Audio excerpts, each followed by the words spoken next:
इंतजार के बाद दिल्ली के मेयर और डिप्टी मेयर का चुनाव तो हो गया, लेकिन स्टैंडिंग कमेटी का चुनाव फंस गया। क्यों फंसा, कैसे फंसा, बताने के लिए सौरभ भारद्वाज मेरे साथ है। सौरभ जी, क्या हो रहा है, क्यों फंस गया है?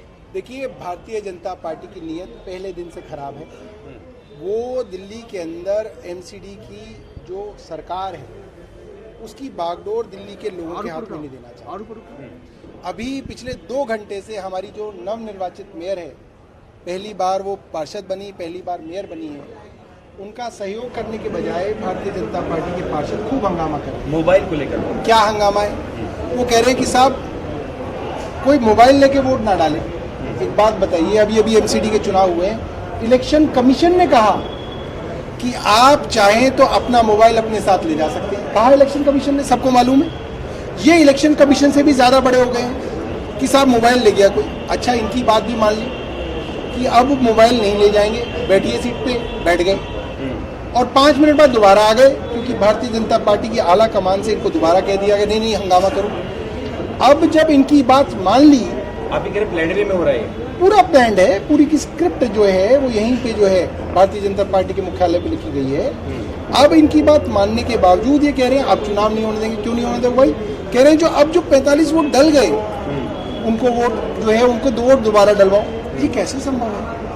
आपके पास लिमिटेड बैलेट है, ये बात सेक्रेटरी एमसीडी बता चुके हैं। आज चुनाव कराने हैं, ये बात सुप्रीम कोर्ट बता चुका है।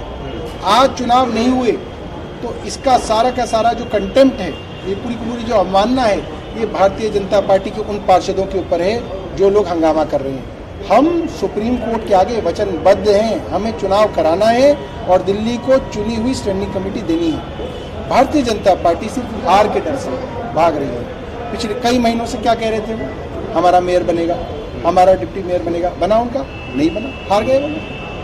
आप कह रहे हैं कि सुप्रीम कोर्ट के आदेश की अवहेलना होगी तो उसको लेकर कोर्ट जा सकते हैं?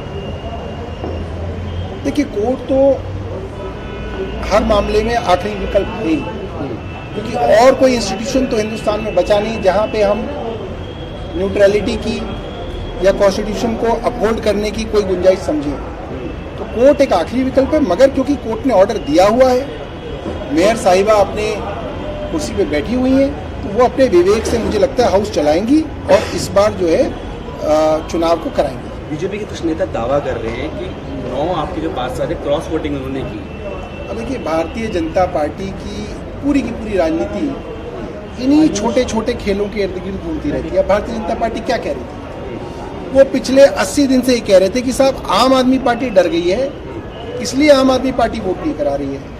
आम आदमी पार्टी हार जाएगी, इसलिए आम आदमी पार्टी वोट नहीं करा रही है। हम लोग गए सुप्रीम कोर्ट और 2 बार गए कि हम चाहते हैं कि वोट हो, और सुप्रीम कोर्ट वोट कराए, वोट हुआ और हम जीत गए।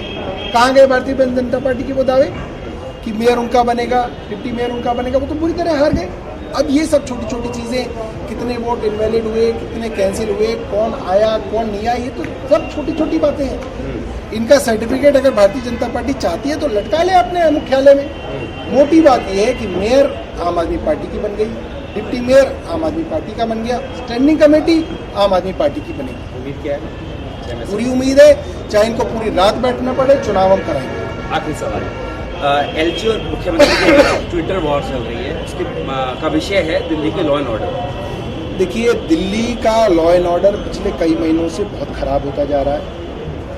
हमने कई बार एलजी साहब से कहा कि साहब आप कभी किसी वन में चले जाते हैं, कभी आप किसी नाले पे चले जाते हैं, कभी आप किसी नदी में चले जाते हैं। ये काम तो वैसे ही दिल्ली सरकार कर रही है, आप वो काम करिए ना जो आपको करने हैं, यानी डीडीए के काम और दिल्ली पुलिस के काम। अब एलजी साहब ने आज पहली बार अपने इतने महीनों के करियर में मैंने देखा, उनकी खबर छपी है कि उन्होंने दिल्ली पुलिस के आला अफसरों के साथ मीटिंग करी और उसमें उन्होंने कहा कि दिल्ली पुलिस बहुत भ्रष्टाचारी है।